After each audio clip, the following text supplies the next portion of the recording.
Cluckmech Oasis. This is a unique and interesting game. I found this game to be so cute and charming. They have combined the tower defense with a roguelike and also given the player a lot of freedom in how they want to approach every fight. You start off by choosing your commander. There are several, from a chicken with a gun to a mouse with punching gloves. Each commander has its own starting turrets, and then you also get to choose one turret out of 3 randoms before starting. The overall map of the game is very straightforward. You only have a few paths. You'll have a fight at the start and the end of the map. Then there is usually a shop, you have a few events, there are supplies, and you also get to do enhancements to your turrets. When you get into a fight, you can take 5 turrets with you. I think you can have as many as you want, but you can only take 5 into a fight. When a fight starts, you get to place down your base vehicle anywhere you want on the map. The base vehicle is what you need to defend from the plants in order to be victorious. Yes, it's basically the animals and insects versus the plants in this game. The enemies will spawn from the green vine holes, so you kind of have to strategize where you want to put the base vehicle for an optimal position. The turrets you have brought with you can be placed anywhere on the map basically.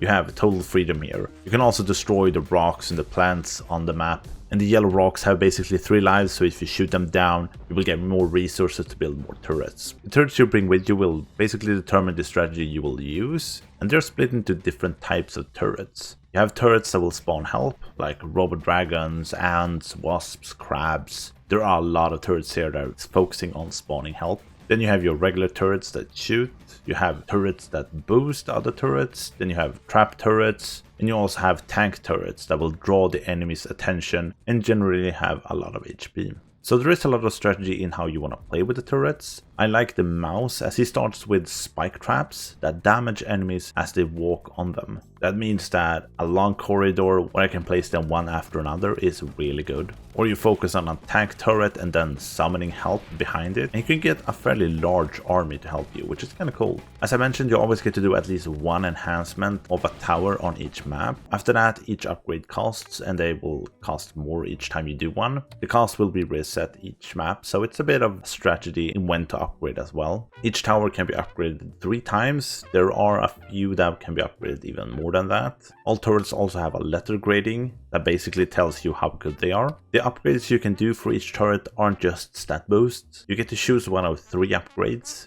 and you get to reroll once. And these upgrades can vary from different effects quite a lot. The turret that spawns ants, for example, you can also spawn exploding ants, spawn them faster. You can have poison ants, more HP, more damage. It's a really cool part of the game. The game does have a few annoyances. I think one downside is the graphical choice here, because you're placing a lot of turrets everywhere. There are a lot of summoning turrets that spawn a lot of helpers, so the game gets very cluttered very fast. There is a lot on the screen at the same time. And the summons and you can also walk on the turrets you have already placed down, so you don't have to make a path, which means that it is even more cluttered. And this kind of goes for the enemies as well. They spawn in mass. There are always a lot of them coming at you. And they at least stop to kill the closest turret, and they will focus on the tank turrets first. But it can really be hard to see what is happening at times, because there are so many enemies on the screen at the same time as well. Then I think the balancing of the game could be a bit better as well. Not by much, but the regular levels are very easy. Each run takes you across 5 biomes. Each biome have 3 maps, and the last map have a boss at the end. And that boss is super hard. It took me a few runs before I realized I had to prep for the boss and nothing else. And that made it a bit easier.